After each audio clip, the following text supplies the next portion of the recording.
Oh man, look at this. Look at what I'm riding. That is quite something. That is the best looking Harley in the whole lineup. Now, if you disagree with that, feel free to give me a piece of your mind in the comments below.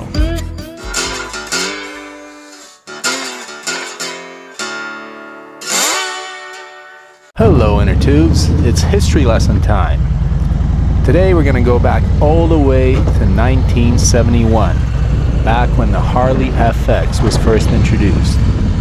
Now, the FX was a result of Willie G. Davidson, the president of Harley, deciding that he was going to put out something that Harley riders wanted in the first place. In the 50s and 60s, Harley was producing big touring bikes and Sportsters.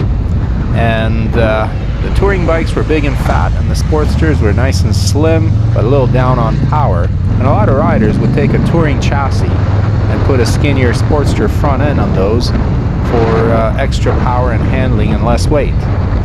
So Willie G. Davidson saw this happening and decided, hey, why don't we produce a bike like that ourselves? And so the FX was born. FX standing for Factory Custom. The first one came out in 1971, and it might have had the fuggliest tail end I've ever seen on a bike. But fortunately, that tail end got changed pretty soon, and from then on, the FX and its family, including lowriders, were a staple in the Harley Big Twin world. And so this is where I come in, because those bikes continued throughout the 80s and into the 90s. And when I was a young man in the 90s, in my early 20s, in my teens actually, I had a friend who owned an old FXR. I forget what year it was, but it was blue and it was beautiful. And that was kind of my first introduction to Harleys, and it came to define Harleys for me. So that 70s look is what I think of when I think of a Harley. I also like the fact that they're a little bit slimmer, a little bit lighter than the other big Harleys. I've always kind of liked the sportiness of them. So let's get into it. First, let's talk about looks, because to me, looks define this bike. Now, I said at the beginning that it's the best looking Harley. I stand by that. I know a lot of people will disagree with that, and this is definitely a subjective thing, but to me, the 19-inch front wheel, the slimmer profile, with the big tank, with the speedometer on the tank, and the kind of low, lean and mean muscular look of the Super Glide is pretty much the best look of any Harley out there. Now, this is not a Super Glide, this is a lowrider. It's the closest you can get to a Super Glide these days, so that's what I test rode. But to me, this defines the Harley Davidson look as far as I'm concerned. It's got a good deal of chrome on it. It's nicely proportioned, nicely shaped, and I like everything about it. I like the rear fender. I like the front wheel. The only thing I would change, I would say, I would put wire spokes on the wheels. Although these mag wheels do look pretty good, I think the wire spoked wheels would be a little bit nicer.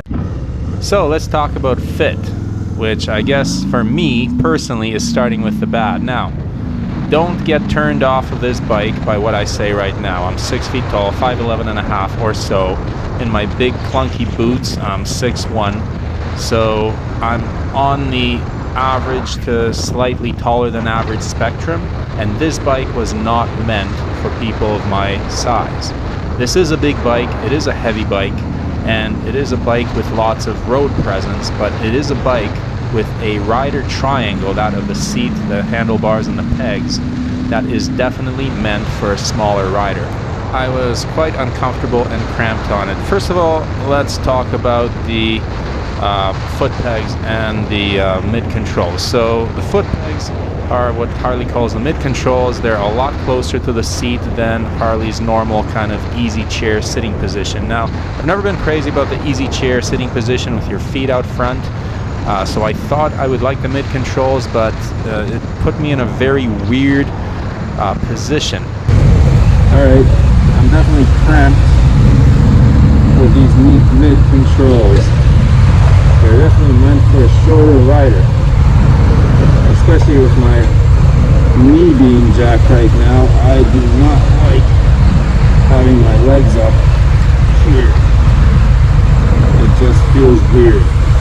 My hip angle was too close. My hips and lower back were screaming by the end of the hour, and my knees were way up in the air, right up on the sides of the tank, almost above the tank, which is quite weird. If I were to get this bike, or someone my size were to get this bike, I would definitely recommend the forward controls, and you can get that kit with the bike and adjust it to your own preference. Alright, the bars, the buckhorn bars. I don't mind the way they look when you're standing beside the bike. I really like the way they look when you're actually riding the bike. The bike looks great from the seat. You just feel like a boss on this thing. However, the bars did kind of go back at me a little too close, first of all, and at a weird angle.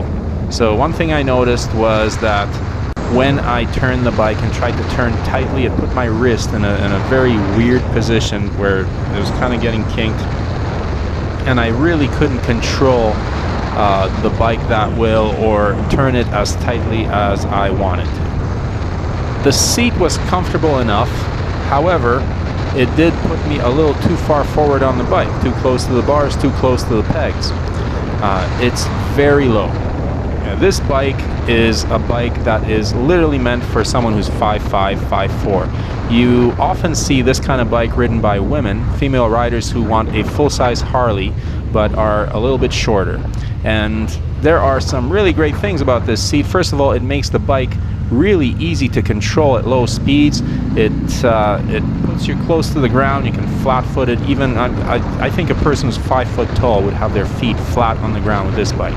This bike is definitely meant for someone of that size. But if you're a 6-footer, this seat is a little on the low side. Fortunately, Harley does offer aftermarket seats, and I personally would stick a thicker seat on there to put me a little bit higher, and I might also think about sticking a longer shock with a little bit more travel underneath on the back, because I like I said, I enjoy sitting a little bit higher on motorcycles. Having said that, the bike is incredibly easy to control for a bike that weighs that much. I think it weighs something like 660 pounds, which is a heavy bike. With a full tank of gas, it's still not top heavy. It doesn't feel top heavy. The tank is fairly low to the ground like the rest of the bike, and pretty much it's quite easy to move around and shift your weight on the bike and push steer it where you want it. It's got good low speed manners. The fueling is really quite well done. All those things have been well thought out. So even though the bike didn't fit me properly, there are definitely genuine Harley accessories and probably aftermarket options as well that will allow you to fit the bike to your specs. Fit a big guy or a smaller person. You can be a 250-pound guy who's 6'6" and make yourself fit on this bike, and you can be a 100-pound woman who's 5'2" and be perfectly comfortable and in control on this bike. Let's move on to performance. First, let's talk about the engine. This particular bike has the 107 cubic inch engine. This is kind of considered an entry-level big Harley. And the 107 cubic inch engine is the smaller one, if you can call a 1745cc engine a small engine. It is probably about 10% down on power and torque, or maybe 10% down just on torque to the 114 cubic inch engine. But honestly, you are not going to be down on power here. We're talking about 86 horsepower, and we're talking about a root pulling 110 pound-feet of torque. This thing pulls like a train, and it's not necessarily fast. I wouldn't call it fast accelerating, because that's what horsepower gets you, and 86 horsepower with 660 pounds isn't that much, but the torque is just incredible. You can let this thing out in 6th gear, you can just let go of the handlebar and it'll just chug along It won't even start breathing hard. It's not going to start bogging down on you at all. This thing just keeps on rocking and rolling as long as that big flywheel is turning. So the acceleration is pretty good. I'd say it jumps off the line in a pretty good fashion. Now you have to remember what we're talking about here. We're talking about a cruiser. So this is not going to be beating any sport bikes off the line. I recently rode a Ducati Hypermotard, and this is not anywhere near in the neighborhood of a bike like that. But when you twist the throttle, it gets up to speed in no time. If you have to merge on a highway, it will get you up to speed in no time. Now let's remember one thing though. Very few Harleys leave the showroom with their stock motor and exhaust system the way it is. So Harley has to make the bike to certain specifications in order to meet emission standards, but Harley also offers several kits for improving the performance of your motorcycle. I think they have from stage 1 to stage 4. Now I wouldn't be putting a stage 4 on a bike like this, but definitely if you put a stage 1 kit on there, this basically gives you, kind of opens up the bike and lets it breathe better. I think it's about a 10% boost in horsepower and torque, which would put it into the mid 90s in horsepower and would put it over 120 pound-feet of torque. On a cruiser, guys, you do not need anything more. Okay, if you put on a stage 1 kit, you will blow almost everything on the road away from a stoplight. So this is a big heavy bike, and one thing that a lot of people will be concerned with, especially smaller riders, will be the slow speed maneuverability. Every bike's weight disappears when it's moving fast. However, you feel it at slow speeds, at parking lot speeds, when you have to make a U-turn, when you have to fit yourself around in a tight space. And this bike has actually quite good slow speed manners. The fueling is good. It doesn't lurch in first gear. The first gear is actually quite tall, which is nice. You can afford quite tall a gear when you have that kind of torque, because it's not going to bog down. So let's talk about the 19-inch front wheel. I've ridden Harleys with big fat front wheels before, and I've ridden Harleys with the 19-inch front wheels, and I like the 19-inch front wheel better. It's lighter steering, it tips into the turn nicely, it's very easy to maneuver and change directions on, and it doesn't take a lot of muscle to do that. Now, it is not all good news with the performance of this bike, because I found one major flaw in it that I probably will not be able to overlook, and that's cornering clearance. Because the bike's a lowrider and they've put it really low, that means that the whole thing sits low. That means that the bottom of the bike isn't that far away from the ground. The pegs are not that far away from the ground, and the hard parts, once the pegs fold, are not that far away from the ground. So at one point I did go around a roundabout, and I was doing a very moderate speed. I tipped the bike in just to see what it would do around the roundabout. It was in a neighborhood that was just getting built, so there was no one around.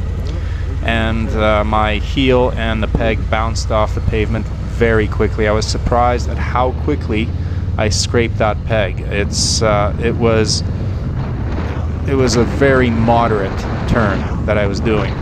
So this is a major limit of this bike, and this is why, if you are wanting to go canyon carving, if you are wanting to go riding twisty roads and get your thrills that way, you are not going to get too many thrills on this one. You will run out of cornering clearance very, very quickly on this bike.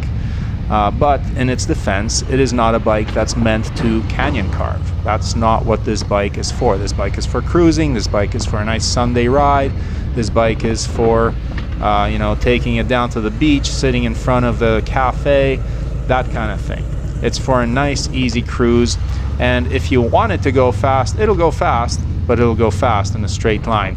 It is not going to go fast around a corner, which is a bit of a shame, because it does actually tip in nicely. So I could see if it was taller, if you stick a taller shock on it, maybe forward controls. I don't know if the forward controls are farther from the ground, probably not. But if you did jack up the ride height a little bit, I think it could be a really good handling bike. Now, when you get a Harley, you get a Harley for more than just the performance of the bike. You are not getting a Harley if you want a performance bike. Not to knock Harley. I mean, there are lots of bikes that don't quite match up in performance to, say, the big four Japanese manufacturers or a Ducati or a KTM. You're getting a Harley because of the feel of the bike, because of the presence of the bike, because of the feeling you get when you're riding it. So the feel of the bike is a subjective thing, but generally riders who are going for a Harley want something a little rough and gruff. I've ridden several Harleys in the past. I've ridden a couple of Sportsters that were solid mounted. I've ridden a big touring Harley as well, and I've liked them all. And one thing that I liked about all of them is that they were a little unrefined. There was vibration. There was vibration in the handlebars. There was vibration in the seat. When you stood at a stoplight, everything was vibrating, including the mirrors. The thing was just jumping up and down and chugging and lurching and making rude sounds. And I have to say, I'm a big fan of that. I ride a Moto Guzzi, and that's what you get with a Moto Guzzi as well. It's one of those things that, you know, you can call it character, you can call it what you want, but it's one of the attractions of riding these bikes. I'm sorry to say that this new Milwaukee 8 engine does not quite deliver that. When you stop this bike at a stoplight, there is just a little vibration every now and then. Just a little to let you know that you're on a Harley. When you're riding it, there's almost no vibration. And while it is very civilized and very well engineered, I have to say I kind of miss the vibration. I kind of miss the roughness, the character of the Harley. I don't know, it's a cliche, but I like it. So another really important part of the feel of a Harley is the sound of it. It's got the single pin crank, and it's got a very unique sound. You know, you could call it an agricultural engine. You push rods and basically, you know, 45-degree air cooled, you know, thump, thump, thump, potato, potato, potato, and it's got that character in it. With the stock pipe, well, let me put it this way. You gotta get rid of that stock pipe. Don't even bother with it. The pipe on that bike, the stock pipe has to go right away. Even if you're just getting new mufflers, new cans on it, get them. So I have to say, I really enjoyed this test ride.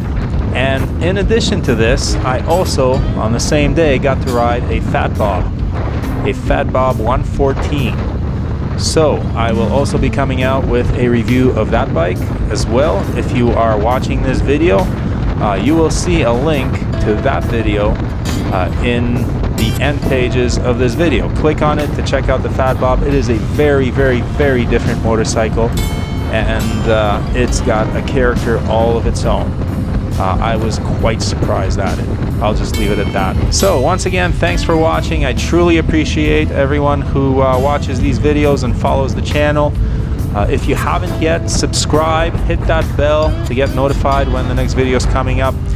We've got lots of exciting bike reviews coming up, as well as some motorcycle adventures. So until next time, keep the rubber side down, and may the spokes be with you.